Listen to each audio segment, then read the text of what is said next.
जुल्म की इंतहा देखें, जिसका 2 कमरे का घर है उसका बिल 8 से 10 हजार रुपए आ रहा है। अब उसको घर नहीं कहते, उसे डेढ़िया कहते हैं। एक आज आम घर के अंदर टीवी नहीं चलता, वीसीआर नहीं चलता, रिसीवर नहीं चलता, वो भाई एक पंखा और लाइट का बिल है। और इसको पता नहीं अजीब सिस्टम ला दिया कि peak time, off peak time. Peak time मालूम है क्या होता है? पीक टाइम ये होता है जिसमें तमाम फैमिली एक साथ बैठ के खाना खा रही होती है, यानी कि तुम अपनी फैमिली के साथ बैठोगे, उसका बिल डबल देना पड़ेगा। कभी सोचा है आपके घर का इतना बिल क्यों आ रहा है? क्योंकि सियासतदानों ने आपके घर के अतराफ में जो कच्ची आबादी आबाद करवाई ना अपने वोटर्स के लिए, उसमें जो कुंडे लगे हुए उसका बिल आप दे रहे हैं लाइन लॉसेस की सूरत में। लाइन लॉसेस क्या होते हैं? आपके घर पे जो बिजली आ रही है उसका एक बल्क का मीटर लगा होता है, और वो बल्क मीटर बता रहा होता है कि आपके इलाके में कितनी बिजली इस्तेमाल हो रही है, और वो तमाम कुंडों के बिल जो हैं, जो मीटर होल्डर होते हैं, उसमें डाइवर्ट कर दिए जाते हैं। यानी कि आपके कुंडे का बिल भी मैं पे कर रहा हूं। और अगर आपकी जुर्रत है, आपने एक दिन से ज्यादा किया तो आपका कनेक्शन काट दिया जाता है। काटो ना कुंडे।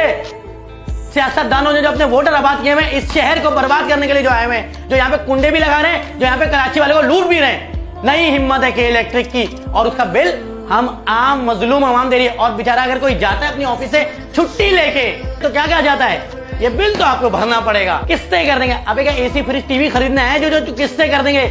अबे हराम का बिल दिया तूने। तमाम कराची वालों को बोल रहा हूं, जिसका बिल ज्यादा है इंटरनेट पे अपलोड करो, नीचे हैशटैग डालो बैन के electric. Consumer rights commission of Pakistan के पेज पे जाओ, इनके खिलाफ एप्लीकेशन फाइल करो।